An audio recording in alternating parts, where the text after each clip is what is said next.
बच्चों आज आप सभी को विषय गणित है और क्लास 6 का है। वर्कशीट नंबर 11 है, तिथि 3/11 है। बच्चों पूर्णांक में पूर्णांकों का योग देखना है आपको। पिछली बार आप लोगों ने पढ़ा संख्या रेखा पर जब हम राइट साइड जाते हैं, दाहिने तरफ जाते हैं, तो आप देखते हैं कि संख्या जो है वो धन पूर्णांक होता है और हम बाएं तरफ आते हैं तो ऋण पूर्णांक बनता है।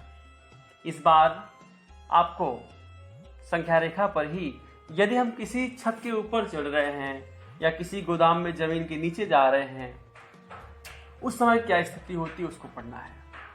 बच्चों यहाँ पे जो आपको एक रेखा और एक आकार दिखाई दे रहा है।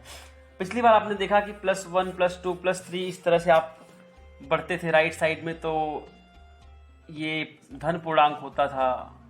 इस तरफ आते थे तो ये ऋण पूर्णांक होता था। इस बार आपको उसका उल्टा है। इस बार आप देखेंगे ऊपर जाएंगे तो धन पूर्णांक होगा और नीचे जाएंगे तो ऋण पूर्णांक होगा। बच्चों मान लो जैसे भूमि तल से हमें 3 सीढ़ी नीचे उतरना है। ये भूमि तल है, ये भूमि तल है और यहां से हमको 3 सीढ़ी नीचे उतरना है। यहां मैं खड़ा हूं और यहां से मुझे 3 सीढ़ी, यानी एक सीढ़ी ये उतर गया, 2 उतर गया और 3 उतर गया। आप देखेंगे हम यहाँ पे आ गए और ये किसके सामने है बच्चों? आप देखेंगे ये -3 के सामने है। अर्थात भूमि तल से जब हम नीचे उतरेंगे तो वो हो जाएगा -3। कितनी सीढ़ी हम नीचे उतरते हैं? 1, 2 और 3, -3 हो गए। अब अगर आपको भूमि तल से मैंने कह दिया आपको 5 सीढ़ी ऊपर जाना है, तो आप देखेंगे 1, 2, 3, 4, 5, आप यहां पहुंच गए। ये किसके सामने है? ये +5 के सामने है। यानी अगर आप 5 सीढ़ी ऊपर चढ़ते हैं तो आप धन 5 पूर्णांक की तरफ बढ़ते हैं और 5 सीढ़ी आप नीचे आते हैं, 1, 2, 3, 4, 5, तो आप ऋण 5 की तरफ बढ़ते हैं। आपका जो पूर्णांक होगा वो ऋण 5 होगा। जब आप नीचे उतरते हैं किसी गोदाम में और जब आप इस छत पे चढ़ते हैं तो आप देखते हैं वो +5 होगा। एक सीढ़ी जाते हैं तो +1, 2 सीढ़ी जाते हैं तो +2, 3 सीढ़ी जाते हैं तो +3 और उस तरीके से हम यहाँ पे उतरते हैं तो एक सीढ़ी उतरेंगे तो -1, 2 सीढ़ी उतरेंगे तो -2, 3 उतरेंगे तो -3। इस तरह से नीचे के लिए हम अगर देखते हैं तो -1, 2, 3 होगा। ऊपर जाते हैं तो +1, 2, 3 होगा। बच्चों यहाँ पे कुछ सवाल और दिए हैं, हम किस तरीके से जोड़ते हैं आप देखेंगे। उदाहरण में दिया हुआ है कि भूमि तल से 3 सीढ़ी नीचे चलिए। जैसे मैं भूमि तल से 3 सीढ़ी, 1, 2, 3 सीढ़ी नीचे आ गया, यानी -3 पे आ गया। फिर कह रहा है कि 4 सीढ़ी और फिर वहां से 4 सीढ़ी और नीचे चलिए, यानी अभी हम यहां हैं, इसके बाद हमें 4 सीढ़ी और उतरना है। 1, 2, 3 और ये 4। अब आप पाएंगे -4, -5, -6 और ये हो गया -7।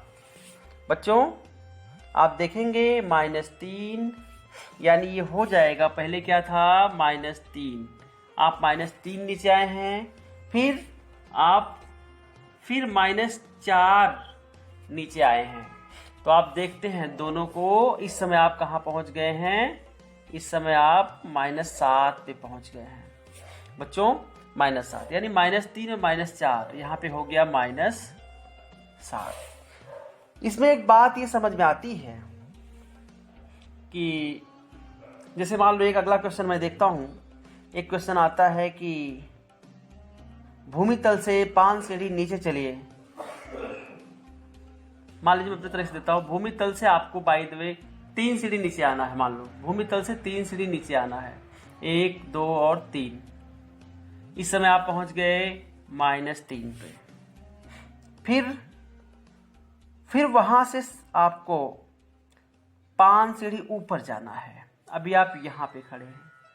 अब यहां से आपको 5, 1 ऊपर हो गया, 1, 2, 3, 4, 5, यानी आप यहां पहुंच गए।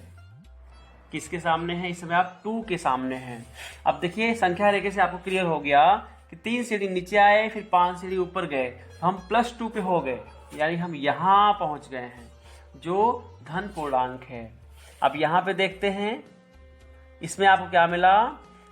इसमें आपको ये मिला कि ऋण 3 और धन 5। जब हम देखते हैं तो 5 में से 3 घटता है, ये 2 बच गया।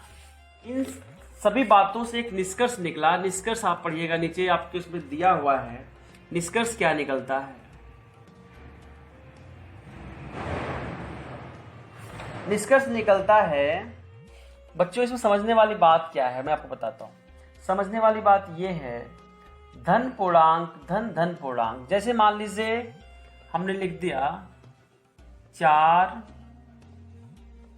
धन 4, ये भी धनात्मक है, ये भी धनात्मक है, तो ये बराबर हो जाएगा 8 के। यानी धनात्मक पूर्णांक धन धनात्मक पूर्णांक, ये हो गया धनात्मक पूर्णांक, ये भी धनात्मक ही रहेगा। अब हम और आगे बढ़ते हैं और अगले पॉइंट पे आते हैं। अगला पॉइंट क्या है?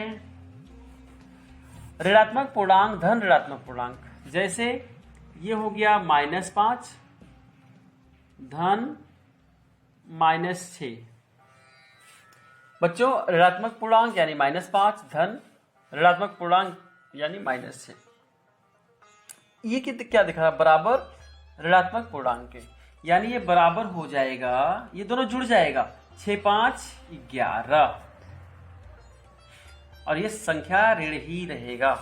यानी ऋणात्मक पूर्णांक धन ऋणात्मक पूर्णांक इक्वल टू ऋणात्मक पूर्णांक ही रहेगा, निशान इसका नहीं बदलेगा। अब हम अगला देखते हैं। अगला आता है धनात्मक पूर्णांक धन ऋणात्मक पूर्णांक।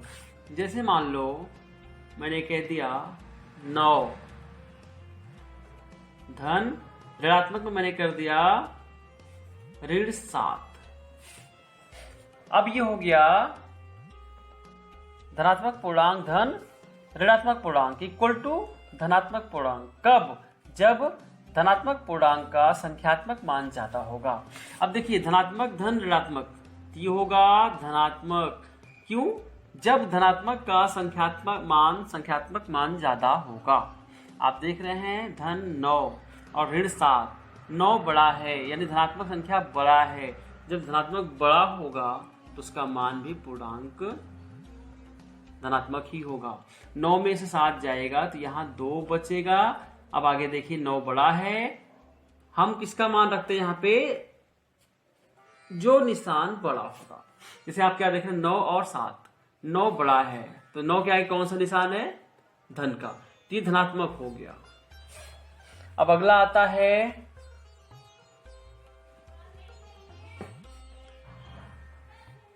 अगला पॉइंट है ऋणात्मक पूर्णांक धन धनात्मक पूर्णांक। जैसे ऋण 9 धन 7। अब यहां पे क्या देखना है?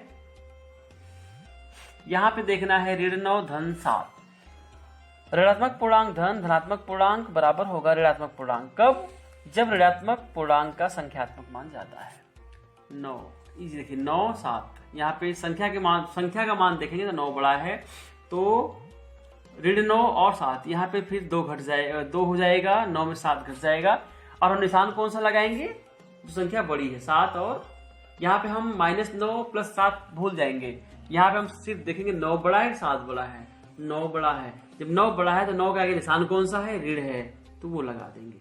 अब देखिए 9 के आगे जब ऋण आप काउंट करेंगे तो ये ऋण 9 7 से छोटा हो जाएगा। लेकिन अभी मैं निशान को नहीं काउंट कर रहा हूं, अभी मैं सिर्फ संख्या को देख रहा हूं। 9 7, 9 बड़ी संख्या है, 9 बड़ी बढ़ांक है, इसलिए हमने इसके आगे निशान कौन सा देखा? माइनस का देखा, तो इसके आगे हमें माइनस लगा दिया। ऋणात्मक पूर्णांक धन धनात्मक, ऋणात्मक धन धनात्मक में मान होगा ऋणात्मक। कब? जब ऋणात्मक पूर्णांक का संख्यात्मक मान यानी ये ज्यादा होगा। तो ये ऋण 2 हो गया। आशा है बच्चों आप सभी के समझ में आ गया। अब हम उदाहरण से देखते हैं। धनात्मक पूर्णांक यानी मान लो ये हो गया 10 धन धनात्मक पूर्णांक, यानी ये हो गया 12। अब आप देखते हैं 12 10 22, धनात्मक धनात्मक इक्वल टू धनात्मक। अगला देखते हैं ऋणात्मक पूर्णांक धन ऋणात्मक पूर्णांक। ऋण 7 धन ऋण 3, ये बराबर हो जाएगा जब आगे का जो चिन्ह है धन ऋण जो भी है, जब ये सेम बराबर होते, सेम निशान होते हैं, जैसे यहाँ भी ऋण है यहाँ भी ऋण है, तो ये ऋण हो जाएगा। और समान चिन्ह के लिए जुड़ जाते हैं आपस में। 7 और 3 ये 10 हो गया। अब आप देख रहे हैं 7 3 10 हो गया, लेकिन निशान चिन्ह ऋण ही है। क्यों? क्योंकि दोनों में समान चिन्ह है। अगला आता है धनात्मक पूर्णांक धन ऋणात्मक पूर्णांक। 7 धन ऋणात्मक, मान लो 7 ऋण 7। अब आप देखेंगे 10 में से 7 जाएगा तो 3 बचेगा। तो ये बता रहा है कि धनात्मक पूर्णांक धन ऋणात्मक पूर्णांक ये बराबर होता है धनात्मक पूर्णांक के। कब? जब धनात्मक पूर्णांक का संख्यात्मक मान ज्यादा होगा, यानी ये इससे ज्यादा होगा। अगला देखते हैं ऋणात्मक पूर्णांक धन धनात्मक पूर्णांक, ये बराबर होगा ऋणात्मक पूर्णांक के। कब? अब यहाँ पे 12 में से 7 घटा देंगे तो ये बचेगा 5। अब बच्चों आपको देखना क्या है, संख्यात्मक मान ज्यादा किसका है। फिर से निशान को, चिन्ह को हम भूल जाएंगे, ऋण और धन को भूल जाएंगे कुछ देर के लिए। केवल यहाँ पे क्या है 12, यहाँ पे क्या है 7, तो 12 बड़ा है। तो 12 बड़ा है तो 12 क्या है, कौन सा निशान है, ऋण का, तो ये ऋण यहाँ पे लग गया।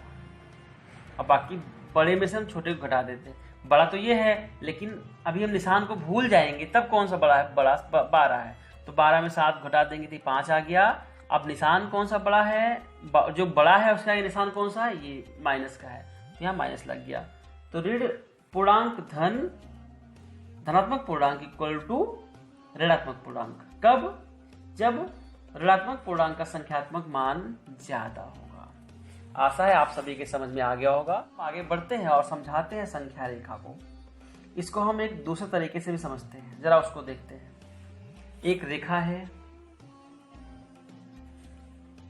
जिसपे हम यहाँ पे 0 कर दिए, 1 हो गया, 2 हो गया, 3 हो गया, 4 हो गया, 5 हो गया, 6 हो गया और 7 हो गया। बच्चों ये दिखा रहा है कि पहले हम 0 से प्रारंभ करके 0 के दाईं ओर 3 कदम चलते हैं, यानी यहां से प्रारंभ करके दाईं तरफ 3 कदम चलते हैं, यानी यहां पहुंच जाते हैं। 1 2 3 कदम चलते हैं। फिर कह रहा है 3 से प्रारंभ करके फिर हम 3 के दाईं ओर 4 कदम और चलते हैं, यानी यहां से 4 कदम चलते हैं। 1 2 3 4, यानी यहां तक चलते हैं। तो बच्चों अब हम क्या देखते हैं, और हम कहां पहुंच जाते हैं, 7 पर, यानी देखेंगे 0 से सीधा हम पहुंच गए 7 पे।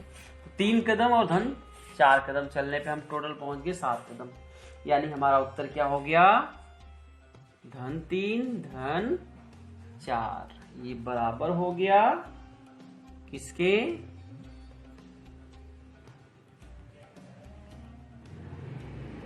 धन 7, यानी 3 धन 4 इक्वल टू 7। बच्चों इसी को हम दूसरे तरीके से समझते हैं। फिर से हम लेते हैं एक रेखा, 0 से बढ़ते हैं, 0 1 2 3 4 5 6 7। बच्चों अब हम देखते हैं, पहले हम 0 से प्रारंभ करके 0 के दाईं ओर 6 कदम चलते हैं, यानी 1 2 3 4 5 6, हम चलते हैं 6 कदम। 6 कदम दाईं तरफ चलते हैं। फिर हम 6 के बाईं ओर 2 कदम चलते हैं, यानी यहां से अब हम वापस चलते हैं बाईं तरफ, 1 2,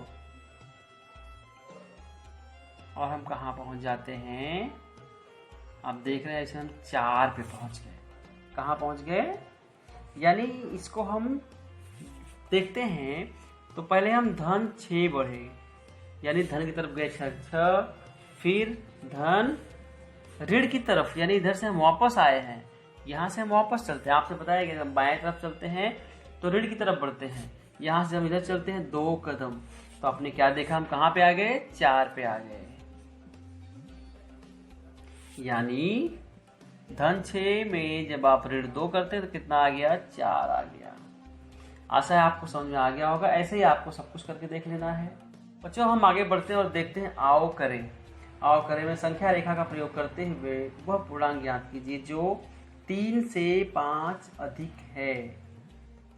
संख्या रेखा का प्रयोग करते हुए पहले हम संख्या रेखा बना लेंगे।